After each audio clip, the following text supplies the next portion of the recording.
Have you ever stood beside someone for years only to realize you never truly saw them until they were gone? Graham Whitaker was a man of power, precision, and silence. Elena Bennett was the steady heart of his empire, his assistant, his compass, his constant. But one quiet tear in a boardroom and her sudden disappearance changed everything. What if the person you overlooked held your world together? And what if your silence, more than any mistake, was what drove them away? Now, facing a scandal that could destroy everything he built, Graham must confront more than corporate betrayal. He must ask himself whether it is too late to say the words he never dared to speak. If you've ever held back your truth, if you've ever wondered what one moment of honesty could change, then stay with us, because this story just might hold a piece of yours. The wind off Lake Michigan carried a bitter cold that night, sharp enough to slice through wool coats and concrete silence alike. From the 49th floor of the Skyline West Tower, the city of Chicago sprawled beneath Graham Whitaker like a frozen sea of lights. It was a Thursday, ordinary in every sense, except it wasn't a... The office was quiet, too quiet, the kind of quiet that doesn't just settle, but presses in from all sides, like the world holding its breath. Graham stood near the glass wall, one hand resting in his pocket, the other holding a tumbler of untouched scotch. He wasn't drinking. He hadn't been sleeping either. Not since Tuesday. Not since she disappeared. No resignation letter. No transfer request. No voicemail. No farewell coffee mug on her desk. Just gone. Elena Bennett had been the rhythm to his life for 3 years. She arranged his schedule, filtered the chaos, made decisions before he had to. She never overstepped, never demanded recognition, never once asked for thanks. She anticipated his moods with more precision than his most advanced analytic software. She was without exaggeration the reason his empire stayed standing. And on Tuesday morning, he watched her cry. He hadn't expected it. The boardroom had been tense. Quarterly results were down in one sector, and Graham had pushed hard. Too hard. Elena had walked in 3 minutes late, with the updated reports, something she never did. He snapped at her. Something sharp and cold and public. She didn't argue. She didn't defend herself. She simply placed the files on the table, turned slightly, and her eyes shimmered. Not from defiance, not from anger, from something far worse. Pain. Just for a second. A flicker. And then it was gone, but not for him. It had etched itself into his mind like a scar. And the worst part? He said nothing. Did nothing. Just watched her return to her seat, like a soldier returning to battle. That night, her office light never turned on. That morning, her seat remained empty. By Wednesday, the temporary assistant arrived, a nervous young woman from HR, with trembling hands and no sense of rhythm. The coffee was wrong. The calendar was late. The notes were sloppy. By Thursday, Graham stopped pretending it didn't bother him. He turned from the window and glanced toward the door of the small corner office that had once pulsed with quiet precision. Elena's desk remained exactly as she had left it. A ceramic mug with "I run" on coffee and logic still sat near the edge, half filled with pens of different colors. Her notepad lay open, mid-sentence. He had tried to call her. Once, no answer. He could have sent an email, but what would he say? Why did you leave, even now? The question felt too raw, too exposed. He had built his life on control. And control had no room for uncertainty or emotion. Yet here he was, in the middle of an empire he had built from nothing. And all he could think about was the woman who had walked out of his life without a word. He sat down at his desk. The leather chair creaked under him, a familiar sound in an unfamiliar world. The numbers on his monitor blurred. Memos, projections, merger drafts. They all meant nothing tonight. What had she needed in that moment? He asked himself for the 100th time. A kind word, a gesture, a simple acknowledgement. He had failed, and what stung wasn't it just the silence she left behind, but the realization that she had been carrying far more than Ida ever allowed himself to see. Elena had always been steady. She never missed a deadline, never asked for a sick day, never lost her composure, except that one moment, one flicker of vulnerability. And he had ignored it. He leaned back in his chair, staring at the ceiling as if it might hold answers he hadn't found anywhere else. Behind his eyes, memories flickered to life. Her quietly laying out folders for a 7A investor call. The way she once left a protein bar on his desk with a sticky note, "Lunch is not optional." The time she stayed late to walk a nervous intern through a board presentation, her laugh, rare, subtle, but warm when it came. It wasn't love. Not the kind you confess in movies or wrap in flowers and poetry. No, it was something quieter. A kind of knowing, of presence, of unspoken tethering, and he had severed it. The office lights dimmed automatically at 9:00. Mem. Graham didn't move. Outside, snow had begun to fall light at first, then heavier, softening the edges of the world below. He finally stood, walked to Elena's desk, and sat in her chair for the first time ever. The seat was still warm. On the corner of the notepad, her handwriting read, "Q1 restructure asked Graham about supplier offset option." Even in leaving, she had left him something to stand on. The irony struck deep. For 3 years, Elena Bennett had been the one to see through his silences, to understand his rhythms, to anticipate his faults. And the moment she had shown hers, he hadn't had the courage to meet her there. 3 years earlier, Elena Bennett had walked into Graham Whitaker's office wearing a navy blue suit that didn't quite fit, and a quiet confidence that did.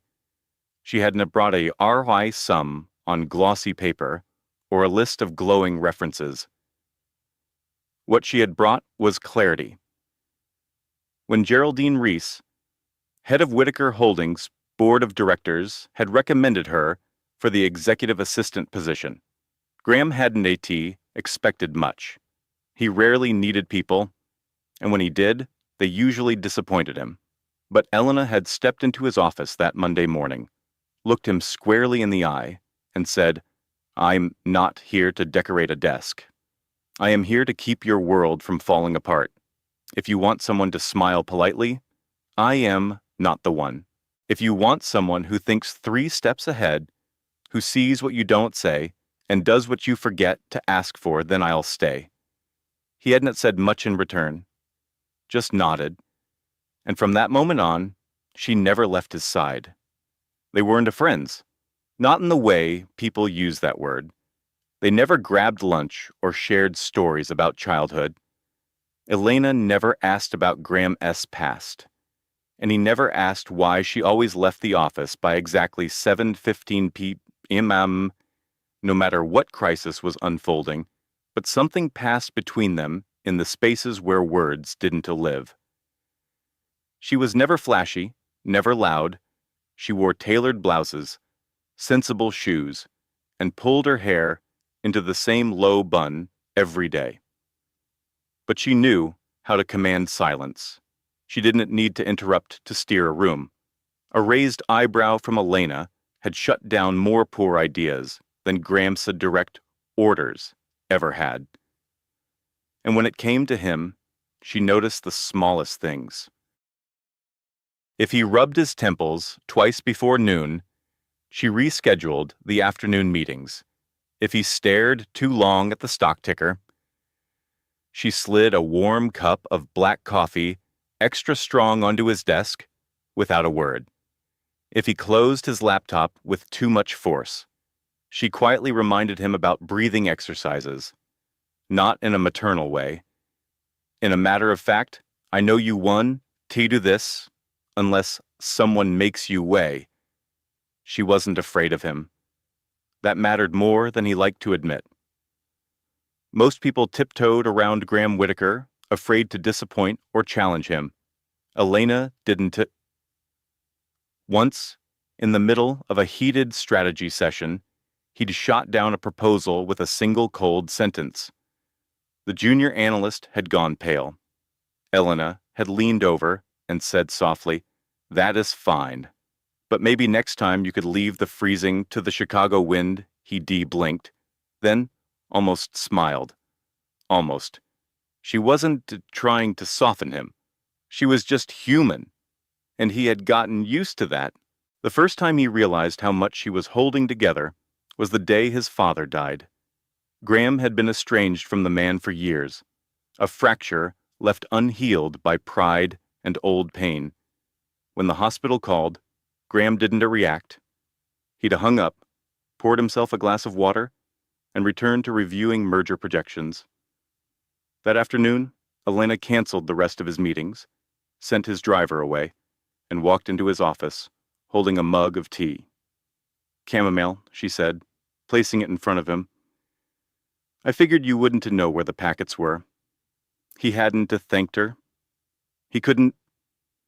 But later that week, when he stood by the graveside in a thin October wind, he'd noticed her in the distance, coat buttoned, hands in her pockets, standing respectfully, silently.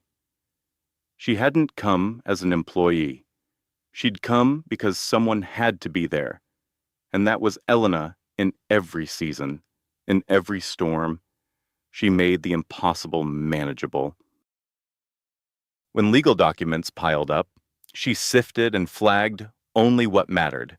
When Graham's inbox turned into a battleground of CCD chaos, she filtered and highlighted the one message that would change everything. When he forgot to eat, she left a note beside his mousepad. Calories R&T, optional. Whitaker. She never asked for more, never hinted at wanting recognition, never once broke professionalism. But there were moments, small ones, like when she paused outside his office a second longer than needed at the end of a long day, or the time she stood with her hand on the back of his chair during a particularly brutal investor meeting, grounding him without saying a word. And Graham, though he did never admit it aloud, had started to rely on her. Not just her efficiency, but her presence, her calm, her ability to step into chaos and make it look like choreography. What he didn't know was how much it cost her, how many nights she went home with headaches, how often she skipped dinner to stay late for one more report, how she sent money to her younger brother and kept her phone on silent so no one would hear her arguing with insurance companies in the hallway. Because Elena didn't share. She didn't unload. She just carried, and for a long time, Graham let her. He told himself it was what she wanted, that this was the silent agreement between them. He'd give her autonomy and respect, and she'd never ask for more. It worked, until it didn't. It started with a glitch in the financial dashboard, one of those errors so small and so early in the quarter that no one in the room truly cared, but Graham did.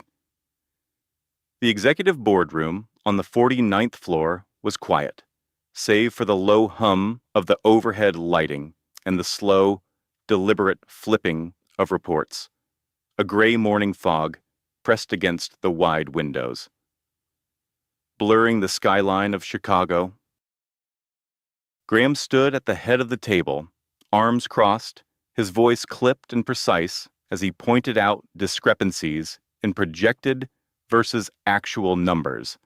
Elena Bennett was nowhere in sight. It was 8:06 a.m. She was always there by 7:45. He checked his watch again. When she finally entered, calm, composed, and exactly 3 minutes late, she placed the corrected numbers in front of him without apology. Her bun was slightly looser than usual, her eyes tired. Her shirt, still perfectly tucked, had a faint coffee stain on the cuff. Graham didn't pause. He didn't ask if everything was all right. He simply said, "When you relate, it shows the rest of the company we don't take our own metrics seriously." A small shift went through the room. No one looked at Elena, but everyone noticed. She didn't argue. She didn't flinch. She walked to her usual seat beside the projector controls, folded her hands in her lap, and stared down at the table. Graham kept speaking. EBITDA, Q4 forecasts, logistics in Nevada, but he wasn't listening to himself. His peripheral vision caught it before he let his eyes follow. Her shoulders had stiffened, her fingers, usually so still, fidgeted against the hem of her skirt, and when she blinked, a single tear slipped down her right cheek. It wasn't a sob. It wasn't even a tremble. Just a quiet line of salt water tracing the side of her face as if the pain had been waiting there for months and finally found a crack. No one said a word. Graham looked at her. For a moment, their eyes met, and then he looked away. He didn't know why he did it. Maybe it was instinct. Maybe it was habit. Maybe it was fear that if he acknowledged it, he would have to face everything he had overlooked for 3 years. So he turned to the whiteboard and kept talking. Behind him, silence gathered like snow. The meeting ended early. No one lingered.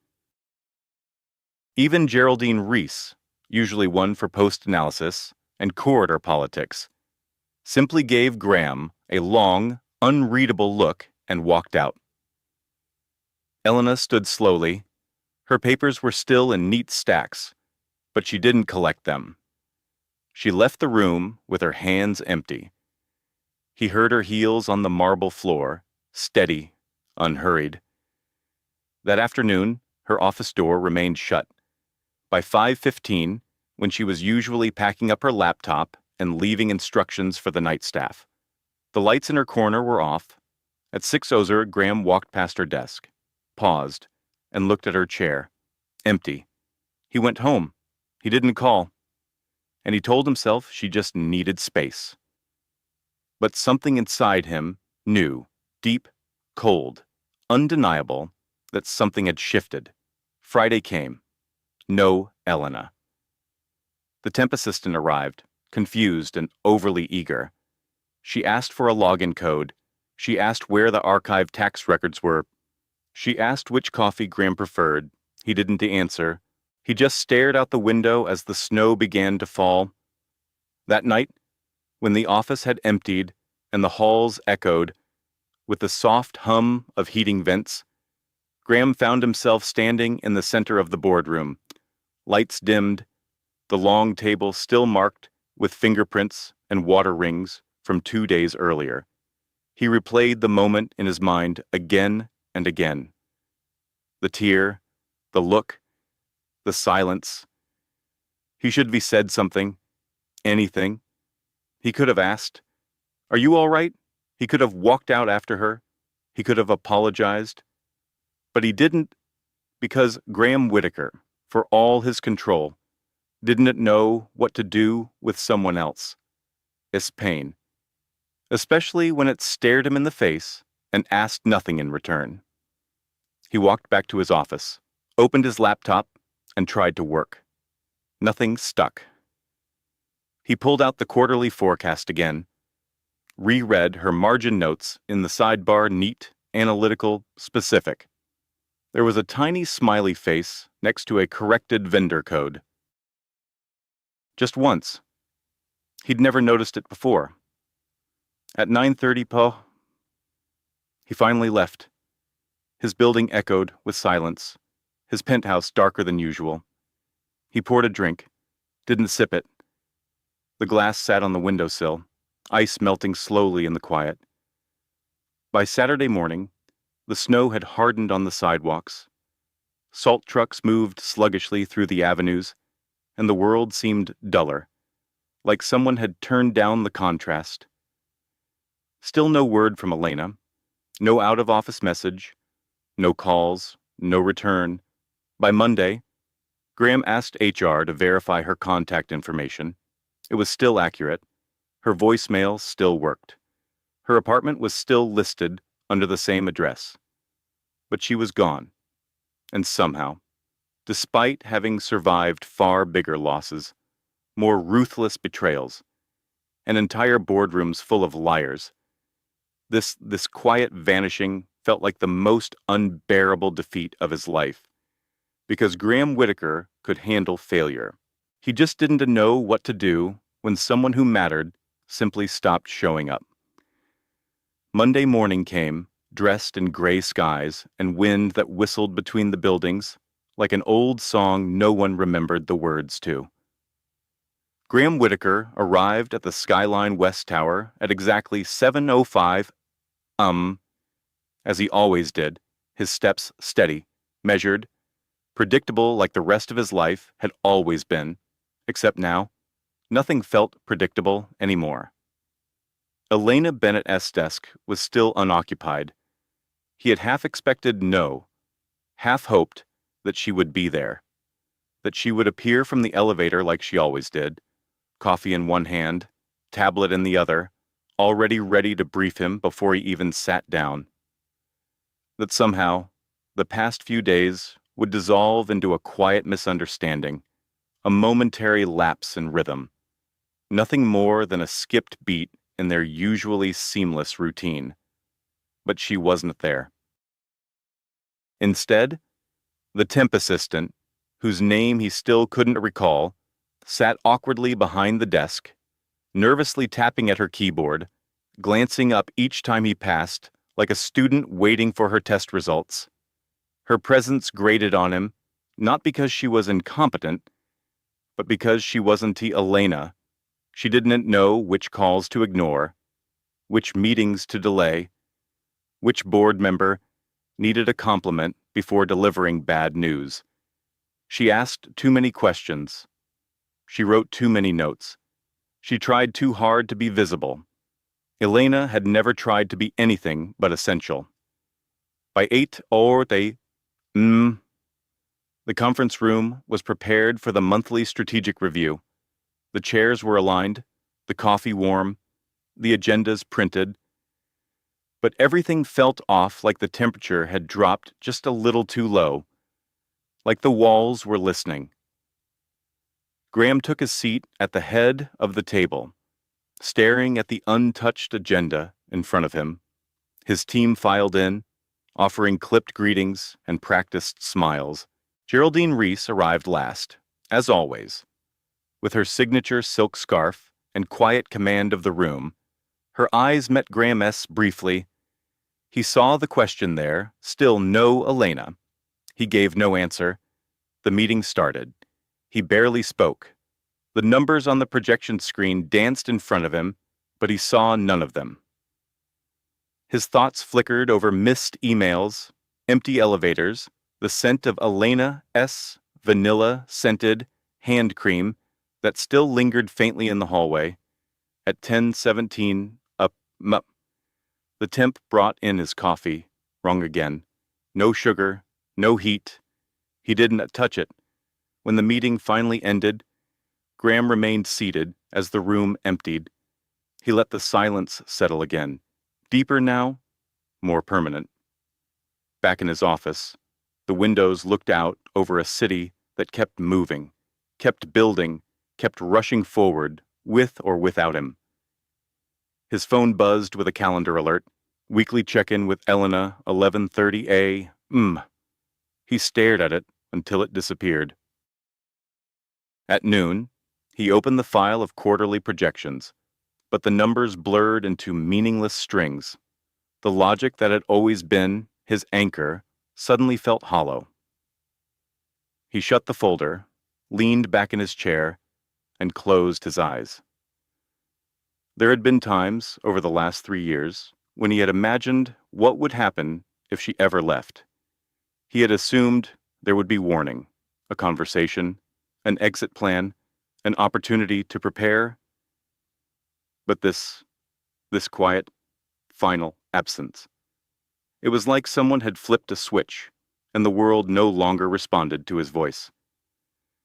By mid-afternoon, he found himself wandering down the hallway without purpose. He passed legal, accounting, PR, each department humming with energy that felt distant, removed. Eventually, he stopped in front of Elena S.'s office. The door was slightly ajar. He pushed it open. The room remained untouched. Her chair, empty. Her mug, still sitting on the corner, the one with the chipped rim and faded words, "Let the data speak." Her pen was still uncapped, resting beside a yellow legal pad. He sat in her chair, something he had never done before. From here, the office looked different, less powerful, more human. He looked at her bookshelf. Simple titles: Project Management, Behavioral Economics, a dog-eared copy of The Gift of Imperfection by Bren Brown. On her desk, a printed email from HR with the subject line, Annual Mental Health Benefits Overview. It had been opened, highlighted. His throat tightened. He hadn't known, hadn't he asked. She had carried everything alone. His hand drifted to her notepad, a list of names new applicants for the company mentorship program. Beside one of them, she had written in red ink, "Graham should meet this one. Reminds me of him." He sat back, overwhelmed by the quiet. The kind of quiet that wasn't just the absence of sound, but the absence of someone who had always known how to fill the space without making it about her. He left the room slowly. That evening, he walked past the reception desk and out onto the street without speaking to anyone. The snow had started, again soft flakes drifting under the streetlights. He didn't go home. Instead, he walked. Block after block, no destination, just motion. He thought about the time he found her at her desk on a Saturday morning, hair down, glasses on, eating dry cereal from a plastic bag while reviewing supplier contracts. She had looked up, surprised. "I needed to get ahead of the next fire," she had said, and smiled like it was nothing. He hadn't told her then, but it had floored him. That someone could care so much and ask for so little. Now, she was gone, and he didn't even know how to say her name out loud without feeling like he'd lost something irreplaceable. It was Tuesday morning when the first tremor hit. Graham Whitaker was seated in his office, staring at the skyline as a beam of pale winter sun struggled through the clouds, when his phone lit up with a direct message from Marcus Hale, his head of cybersecurity. "Urgent. Come to IT Level 10. Now." Graham rarely moved without reason, and even less without scheduling. But something about Marcus' tone left no room for protocol. By the time he entered the narrow hallway of the IT floor, lined with frosted glass and humming servers, Marcus was already waiting with his arms folded and jaw clenched. He didn't bother with small talk. "We've had a breach." Graham's voice was low. "Define breach." Marcus handed him a printed report, a string of access logs and encrypted IP traces. Sensitive client files were pulled externally, not downloaded. Accessed. They pinged our backup servers at 3:12 a.m. Saturday morning, whoever it was used an internal login. Graham flipped through the pages. His eyes stopped on a familiar set of credentials, Elena B. Waich. He stared at it for a long moment. "No," he said flatly. "I ran the logs twice," Marcus replied. It was her ID, no VPNs, no masking, but the access point was outside the building, off-site. Anyone could spoof a login. Not this one, Marcus said quietly. This came from a verified token, the same hardware signature that was tied to her desktop login. That S not easy to fake. Graham remained silent. He had spent days searching for reasons, explanations, anything to fill the void her absence had carved into his world. Now he was being asked to consider something unthinkable, that she hadn't just walked away. She had taken something with her, Marcus continued, more gently now. There's something else. The file names, they were tied to the upcoming Oncothera merger. Proprietary stuff. If it got out, Graham cut him off. Who knows, just me. For now. He exhaled. Good. Keep it that way. You're going to need to tell the board. Not yet, Graham. I said not yet. He walked out before Marcus could argue. By the time he returned to his office, the warmth had left the room entirely. He stared at Elena's empty desk. Had she done it? No. He couldn't have believed that. Wouldn't it? But facts didn't bend for feelings, and the facts now pointed in a direction that made his chest ache with something dangerously close to betrayal. That afternoon, the board met in an emergency closed-door session. Geraldine Reese was the first to speak after the preliminary numbers were reviewed. We've received a soft inquiry from Regulatory Counsel about client data exposure. Nothing formal yet, but if there's a breach and it traces back to us, we need to get ahead of it. Her eyes landed squarely on Graham. He didn't flinch. We reinvestigating. He said, so far, it's contained Philip Sutterfield, a newly appointed board member, leaned forward. Or covered up, Geraldine shot him a look. But didn't he intervene? Graham answered coolly, I don't cover up, I resolve. Then resolve it quickly, Geraldine said, because if the press gets even a whisper of insider mishandling tied to the merger, our valuation will drop 10 points overnight. When the meeting adjourned, Graham remained behind, alone again in the boardroom. He looked out the window at a city that had stopped feeling like home. He could still see Elena, that last day, shoulders pulled tight, face unreadable, the tear she hadn't meant to show. Was this what she had been carrying? Was there more beneath the surface than he ever bothered to ask? He returned to his office and opened the internal activity dashboard. Staring at the same access logs Marcus had handed him. They didn't lie, but they didn't explain either. He didn't sleep that night. He sat in his apartment, surrounded by silence. The file still open on his laptop, her name illuminated on the screen like a verdict. He tried to imagine her doing it, deliberately breaking trust, selling data, harming the company she had devoted herself to. It didn't fit. It didn't feel like her. But neither had her tears. And that was the part that terrified him most. Not that she might have betrayed him, but that she had been in pain for far longer than he had seen. And now she was gone. And he didn't know if he had the right to ask her why.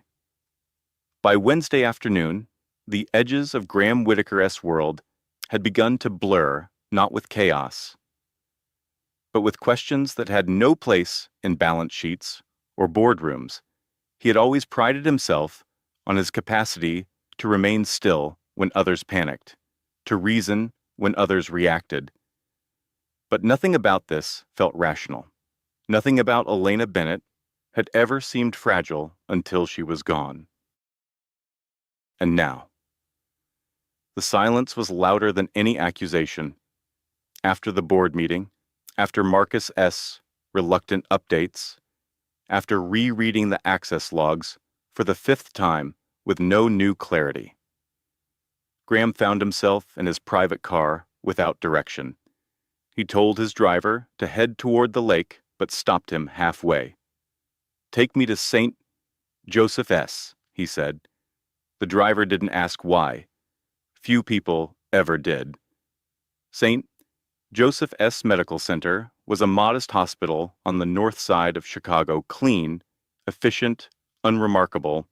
It was where Graham S. father, Howard Whitaker, had spent the last weeks of his life, a man who had once built steel frameworks for half the skyline.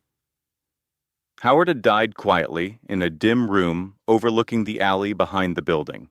No grand gestures, no final reconciliation. Graham hadn't been there. He had sent a check, arranged care, made sure the room had good light. He had never said goodbye.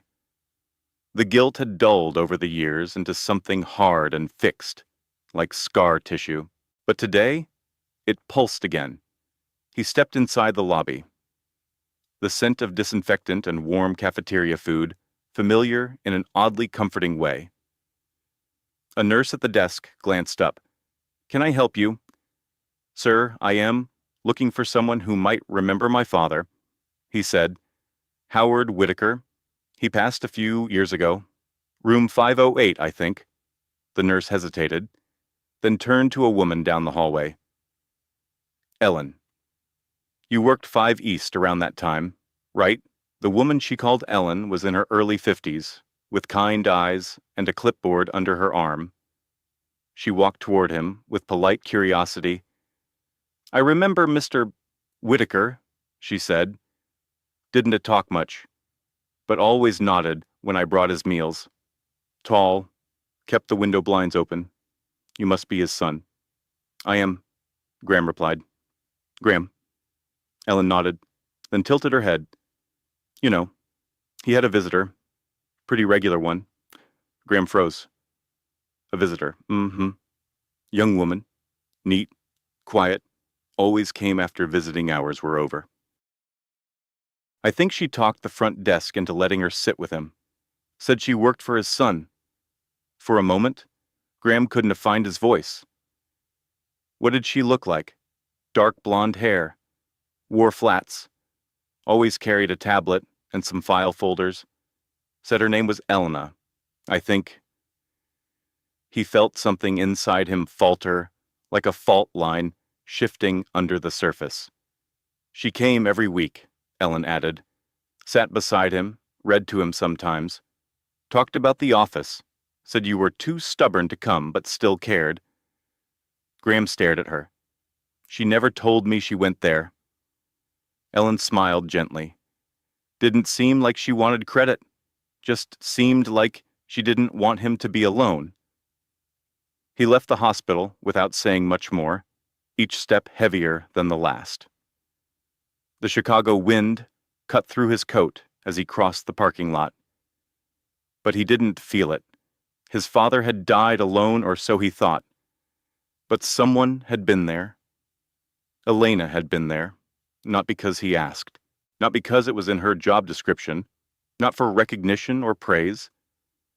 She had sat in silence with a man who hadn't spoken to his son in nearly a decade because she understood something that Graham never dared admit, that even unspoken things still mattered. He got back into the car and gave no direction. The driver waited in silence until Graham finally murmured, "Home." Inside his penthouse, he poured a drink and left it untouched on the counter. His mind was spinning, not with anger, not with betrayal, but with shame. He had trusted Elena with his schedule, his company, his day-to-day life. But he had never trusted her with the truth, and worse, he had never asked for hers. How much had she been carrying in silence? How many moments like that had he overlooked? How many times had she shown up, not because she had to, but because she chose to? And how little he had ever thanked her for it. He sat down at his desk and opened the drawer on the left, on the O. Inside was a folder of quarterly employee evaluations. Elena S. file was there clean. Efficient, perfect, no complaints, no concerns, just like her. He reached into the bottom of the drawer and pulled out a small, worn envelope he had tucked away years ago. It was addressed in careful handwriting to the anonymous donor of the Bennett Scholarship. He had never shown it to anyone. The letter was from David Bennett, Elena's younger brother. Graham had created the scholarship quietly under the Whitaker Foundation's discretionary funds. Elena never knew. It had paid David's full tuition, housing, books, everything. It was the one act of generosity Graham had made, without expecting leverage or loyalty in return. He had done it because he saw how hard Elena worked, how often she skipped meals to send money home, how much she never said. He read the letter again, this time slowly. Whoever you are, thank you. My sister is the strongest person I know. I just wanted someone to help carry the weight. You did. I'll make it count. The words blurred as his eyes stung. For the first time in years, Graham Whitaker felt something break inside. And it wasn't because someone had betrayed him. It was because someone had believed in him. And he had never told her he saw it. The night Graham Whitaker finally sat down to write the letter, Chicago was asleep, beneath a blanket of quiet snow, the kind that softened even the harshest edges of the city. It was almost midnight. His apartment, perched high above the lake, hummed with the usual low mechanical sounds, heat cycling, distant traffic far below, but inside, all was still. No screen glowed before him, no blinking cursor waited on a document. He had closed the laptop hours ago, pushed away the spreadsheets, the projections, the accusations. This wasn't work. This wasn't for the board, or the press, or even for Elena's personnel file. This was for her. In front of him sat a blank sheet of heavy, cream-colored stationery, the kind he used only for formal thank you notes or holiday correspondence. It felt too formal for what he needed to say, but too fragile to hold everything he carried. He picked up his pen and paused, then began. Elena, if you're rereading this, then I've finally found the courage to do what I should have done long ago. There are 100 things I don't know how to say, and 1,000 more I should be said when you were still here. You always understood silence, maybe more than anyone I've ever known. You moved through rooms with a kind of grace I couldn't name at the time. You never demanded attention, but somehow commanded it anyway, not by force, but by steadiness. For 3 years, I watched you hold together the chaos around me. You knew what I needed before I did. You protected my time, my space, my sanity. But I didn't protect you. And that's the part I will never stop regretting. That day in the boardroom, I saw it. The tear. The one you didn't want anyone to notice. And I did nothing. I said nothing. I looked away. Like a coward. Not because I didn't care. Because I cared too much. You caught me off guard. Elena. Not with the work. You were brilliant there. Flawless. But with everything else, your presence, your loyalty, your quiet strength. You made me feel things I didn't know how to name. And when I finally felt them, I didn't know how to hold them. That is not an excuse. It says the truth. There is more. Things I've kept from you, not because I didn't trust you, but because I didn't trust myself. I worried that if you knew, it would change how you looked at me. I funded David's scholarship. I did it through the Whitaker Foundation, so it wouldn't be traceable to me. I watched you juggle so much work. Family, late nights, quiet sacrifices. I saw you slip $20 bills into your coat sleeve before leaving for lunch. I saw you decline raises and bonuses and redirect them into departmental funding. I wanted to ease the weight you carried without taking anything away from you. I wanted to honor you without interfering. But maybe that was its own kind of arrogance. Maybe I should be asked. The worst part is, I did all that from a distance. I helped, but I never told you why. Never looked you in the eye and said you matter. Not because of what you do, but because of who you are. And now you are gone. And I deserve that. I don't expect this letter to fix anything. I don't write it with hope or entitlement. I write it because the truth, however late, is better than silence. Thank you for everything you gave me, your time, your trust, your restraint, and if somehow, in some small way, you still believe I am worth knowing.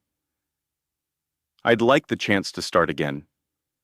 No title, no role, just two people, and the words we never said. I miss your presence more than I ever thought possible. And yes, Elena, I'm sorry. And I love you. Graham. He sat with the letter for a long time after the last word was written, staring at the uneven lines of his own handwriting, the crossed-out words, the water ring, where a drop of scotch had landed and dried. It wasn't a polished, it wasn't a professional, but it was real. He folded the letter, slid it carefully into an envelope, and wrote her name on the front in the same shaky script. He didn't have a home address, but he knew where to send it. Earlier that day, Marcus had discovered Elena's access card had been used just once in the past week, at the security gate of the Clearview Center, a wellness and recovery space on the outskirts of the city, known for its work with professionals suffering burnout and emotional fatigue. He'd recognized the name. Elena had once added it to the company's mental health provider list. He had never asked why. Now, he understood. Graham sealed the envelope and placed it on his desk. In the morning, he would send it by hand with no messenger, no courier. It was something he had to deliver himself. Whether she read it or not was no longer the point. He had said what needed to be said. And for the first time in a very long time, that had to be enough. The next morning, Graham Whitaker stood alone in the executive boardroom on the 49th floor of the Skyline West Tower, watching as the city of Chicago blinked to life beneath overcast skies. His suit was pressed, his tie straight, but his hands wouldn't stop twitching at his sides. In a matter of minutes, the board would meet again, this time for a final decision. The data breach had grown into more than a quiet whisper. Rumors were leaking. Shareholders were asking questions. The press had begun circling like wolves, sensing weakness. Geraldine Reese had called it a reckoning. And Graham couldn't argue. He had already prepared his statement. Not a defense, not really, just the truth. All of it. He turned from the window as the board members began to enter. One by one, Geraldine, with her usual graceful authority, Philip Sutterfield with his clipped steps and eyes that always sought power before answers, and the rest, each wearing the tired faces of people used to weighing profit over people. They took their seats in silence. Graham remained standing. Before anyone could speak, he placed a thin folder in the center of the table. "This is a copy of the internal investigation report," he said calmly. "It confirms what we suspected. A breach occurred. Access was made using Elena Bennett's login credentials." He paused, watched their faces tighten, but the timestamps Dante align with her physical location. "We have verified building logs, keycard entries, and internal server activity. She wasn't even in the building during the time of the breach." Philip leaned forward. "Then how do you explain the credentials?" Graham's jaw flexed. "They were cloned. Someone else used her digital identity, likely someone who knew the internal systems well enough to mask it as legitimate." "And who would have that level of access?" Geraldine asked. "We're still narrowing it down," Graham replied. But I have my suspicions. Philip exhaled. Graham, we don't need suspicions. We need containment. Geraldine raised a hand, quieting the room. Let him finish. Graham glanced at her, grateful for the pause, and then continued. I take full responsibility for the delay in disclosing this to the board. I wanted to be certain because the person implicated has given more to this company than most of us ever will. She worked late. She protected our interests. She kept this place standing when I couldn't take. And when she was in pain, I didn't notice. When she was gone, I didn't ask why. I simply moved forward, like it didn't matter. He looked up, voice tightening, but it did. Geraldine's eyes were steady. And if this leak goes public, we'll handle it, he said. Together, transparently. But if the board decides I'm no longer the right person to lead this company, I won to fight it.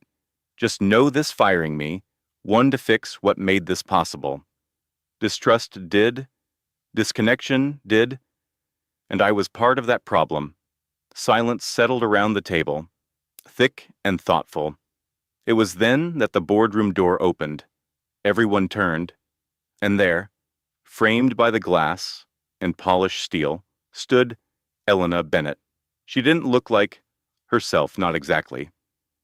Her hair was down, a few strands tucked behind her ears, and her coat was still dusted with snow. But her gaze was clear, her posture calm. She carried a file in one hand, in the other. Graham's letter, folded and worn. No one spoke as she stepped forward. I am sorry for the interruption, she said, but I believe I have something that might change the course of this discussion. Geraldine gestured toward the table. Please. Elena nodded and placed the folder next to Graham's. This, she said, is a forensic report prepared by an independent analyst I contacted through the Clearview Center. It confirms that the breach was executed through an external IP address using a clone device, one that mimicked my login token. The report also traces the connection to a shell company tied to a known entity, Granger Consulting. Philip sat back, his expression hardening. Yes, Elena continued, eyes steady. Miles Granger. He approached me weeks ago, pretending to be interested in catching up. Said he wanted to collaborate on a startup. What he wanted was access. He used our conversations to build familiarity, then exploited it. She turned to Graham briefly, then back to the board. I didn't realize what he was doing until I stepped away, until I had time to breathe, and by then, the damage had already begun. Graham swallowed, the letter still in her hand burning a hole in his chest. Philip's voice broke the silence. Granger is a known operator. His firm has been involved in hostile takeovers. If he was embedded here, that's a serious breach of corporate security. Geraldine picked up the folder, scanned the summary, then looked at Elena. You compiled this, I did, with some help, Elena said. Graham stepped forward, but she held up a hand, gentle, firm. I'm not here to accuse or to reclaim my position. I just wanted the truth to be known. She looked at Graham then, really looked at him, and I wanted to return something. She placed the folded letter down in front of him. You still don't say things the easy way, she said quietly. But I read it. Every word. Graham's voice was hoarse. And I haven't decided yet, she replied. But I came here because I needed to know if I was going to believe you again. You had to stand for something without knowing I'd be there to see it. He nodded once. I did. They stood there, surrounded by silence. Not awkward. Not cold. Just full. Honest. Human. Geraldine looked around the table. I believe the question of Graham's leadership has been answered for now. She rose. The others followed. The meeting adjourned without a vote. As the board members filed out, Philip lingered for a moment, but said nothing. Then it was just Graham and Elena in the room. She turned to leave. He called after her, "Elena." She paused. "I am not asking you to come back," he said, "but if you ever need anything, I'll be here." She looked over her shoulder, her expression unreadable. "I know," she said, and then she was gone again. But this time, the silence didn't feel like loss. It felt like something waiting to begin. The days that followed, Elena Bennett's unexpected return unfolded like the soft but steady closing of a wound long left open. Inside the towering steel and glass of Skyline West Tower, the pace of work resumed, meetings reconvened, calls were answered, markets moved, but something had shifted beneath the surface, quiet as a change in the air before snow. Graham Whitaker did not reclaim the center of every room as he once had. He no longer barked directives from the head of the table or dismissed discomfort with a glance. Instead, he listened. He paused. He chose his words like someone who had once used silence as a shield and finally understood the damage it could do. Geraldine Reese reinstated the full board oversight process, and Granger Consulting was blacklisted within 24 hours. A formal security audit was launched, and all executive login protocols were updated. The press release was carefully worded. Whitaker Holdings confirms an attempted data breach by external actors. No client data was compromised, and swift internal action resolved the matter. No employees were found culpable. The phrasing had been deliberate. Elena's name was never mentioned. She didn't want it to be. "I am not interested in clearing my reputation publicly," she told Graham when they met briefly in his office 3 days later. "I know the truth." That's enough. But it wasn't tough enough for him. "I want people to know you saved us," he had said. She had looked at him with tired eyes and offered only a quiet reply. "Then start acting like someone worth saving." That stayed with him. So he did, not through grand gestures or flashy announcements, but in the small, steady things. He personally called Marcus Hale to thank him for his discretion and diligence.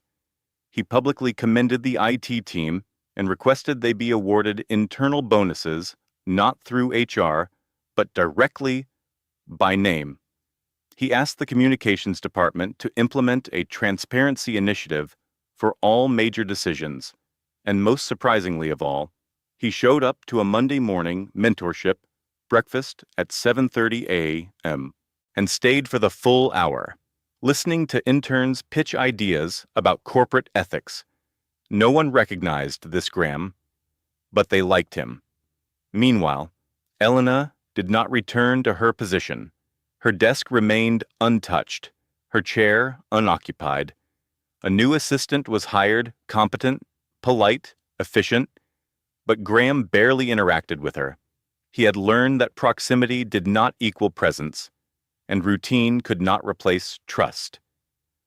One afternoon, about a week after the boardroom confrontation, Graham stepped into the legal department, unannounced.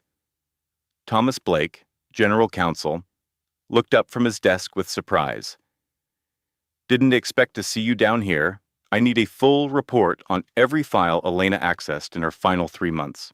Thomas raised an eyebrow. "We already cleared her." "Graham?" "I know," Graham said. "This isn't about suspicion." "Then what is it about? I want proof." He answered, "Not that she is innocent, that she was never anything but the backbone of this place." Thomas stared for a moment, then nodded. Later that evening, Graham sat in his office, leafing through page after page of access logs, calendar timestamps, and tracked edits. The level of precision in Elena's work stunned him, not because he didn't expect it, but because he had never stopped to really look. She had caught inconsistencies in supplier contracts, that saved the company tens of thousands. She had flagged legal phrasing that reduced liability margins. She had rerouted a canceled investor meeting to a Zoom call the same day his mother's health took a downturn, something he hadn't even remembered telling her. All of it done without fanfare, without acknowledgement. He closed the file slowly, overcome not with guilt, but with something deeper, a kind of reverence. He looked out the window again, but this time not for answers, just for breath. 2 weeks passed, and then one morning, as winter gave way to the first teasing breath of spring, a new document appeared in his inbox. Subject line, Scholarship Renewal Proposal, Bennett Foundation. At first, he thought it was a misdirect. Then he opened the file. It was from Elena, a full proposal, drafted in her unmistakably crisp language, outlining a plan to restructure the Whitaker Foundation's discretionary funds into a transparent, independently managed scholarship program, one that would serve underprivileged students in the Midwest, particularly those with family caregiving responsibilities. It wasn't about David Bennett anymore. It was about others like him. There was no note attached, no signature flourish, just the file, waiting. At the bottom of the last page, a sentence stood alone. If we going to rebuild, let us make it mean something. He sat back, letting the words settle. Later that evening, he responded simply, yes. Let's. And for the first time since she left, Graham Whitaker didn't feel like a man recovering from loss. He felt like a man beginning again. The ballroom had not changed, same gilded chandeliers hanging like crowns of old gold, same floor-to-ceiling windows framing the Chicago skyline like a living painting, same quiet jazz weaving through the air like silk. And yet, for Graham Whitaker, everything about it felt different. It had been exactly 1 year since the night that shattered the rhythm of his life. 1 year since Elena Bennett had vanished without a word, and 1 year since she returned not with an apology, but with clarity, evidence, and a mirror to his own silence. He stood near the back of the room now, his bourbon resting in his hand, untouched. The crowd around him hummed with polite laughter and clinking glasses. Foundation donors and corporate executives moving through conversations as if they had never feared losing everything. And perhaps they hadn't, but he had. He wore no tie tonight. The gray now streaking his hair was no longer hidden. The sharpness in his jaw had softened with time, but not with weariness. With peace. Hard-earned, but real. Across the room, laughter rose from a small group of young interns near the buffet. Among them stood Elena Bennett, dressed in a deep navy dress, simple, clean, elegant, like always. Her hair was pulled back loosely, a few strands slipping free to frame her face. She had not seen him yet. He didn't move at first. He just watched her. Not the way he used to analytically, with curiosity or guardedness, but openly, quietly, like someone who had once held a priceless object too loosely and now understood its weight. Finally, he stepped forward. He crossed the room slowly, passing handshakes and familiar faces, nodding to donors and executives. When he reached her, she turned at just the right moment. Their eyes met. There was no surprise in hers, only warmth. "You were late," she said, a trace of a smile tugging at her lips. "You were early," he replied, gently. "I live 5 blocks away." "I thought maybe you showed up early to steal the spotlight." She tilted her head. "You gave that up the day you let a junior analyst deliver the keynote. Don T, remind me," he murmured. "I am still recovering." She laughed quiet, but full, and for a long second, Neither of them said anything. "You look good," she said finally. Not teasing, just simple and true. "So do you," he answered. They stood like that, side by side, amid the noise of a world that had kept turning, but slower now, more mindfully. "I saw the new scholarship list," she said. 34 students this year." He nodded. "Your legacy-s growing." "Our legacy," she corrected, voice soft. He looked at her. "I thought we agreed not to call it that." She smiled. "Fine. Our quiet rebellion." They both laughed. Then, from her clutch, she pulled a small envelope and handed it to him. "No letter this time," she said. "Just an invitation." He raised an eyebrow. "Curious." "Dinner," she added. "My place. Saturday. Just us." He took the envelope. Their fingers brushed. "I'd like that," he said, voice steady. "I know," she said with a wink. Later that evening, long after the event had ended, Graham found himself standing alone on the outdoor balcony that overlooked the city. The wind was soft and carried with it the first scent of spring. Lights blinked from rooftops below, music drifted faintly from inside. He didn't feel the need to rush back in. He heard footsteps behind him. Then, without a word, Elena appeared and stood beside him. Her hand slipped gently into his, as if it had always belonged there. There was no performance in it, no uncertainty, just presence. They stood in silence, the kind that needed no explanation. "You used to hate these events," she said eventually. "I still do," he replied, "but I like who I get to come with now." She smiled and leaned her head against his shoulder, her breath soft against his arm. The city stretched before them, messy, loud, unpredictable, beautiful. And somehow, in this new chapter, neither of them had asked for, but both had chosen. They found what they had been missing all along. Not rescue, not perfection, not even closure, but grace. This story, at its core, had never truly been about data breaches or foundation galas, about boardroom politics or company scandals. Those were only the rooms the story passed through.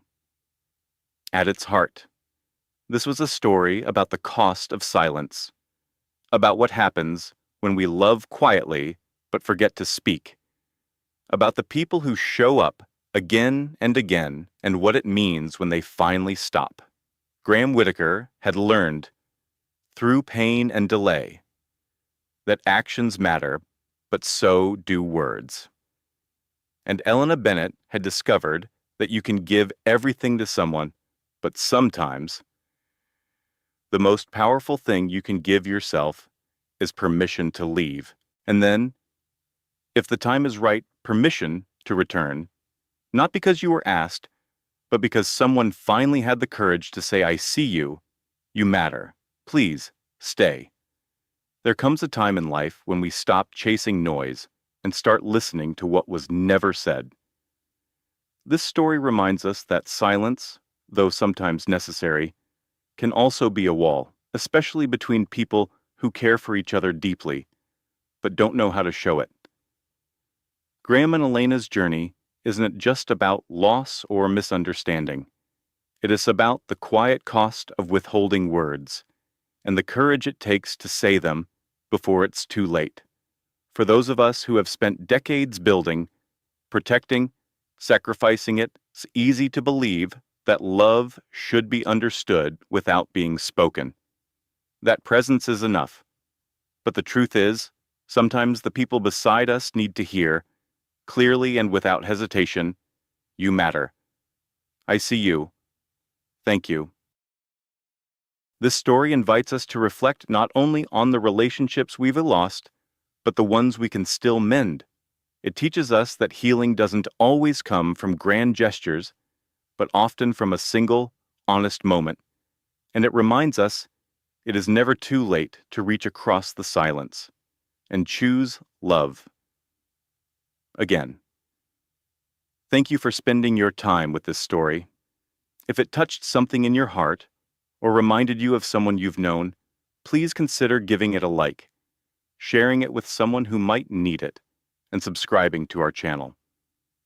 Every click helps us continue bringing stories that matter to life. Until next time, take care of yourself and the quiet hearts around you.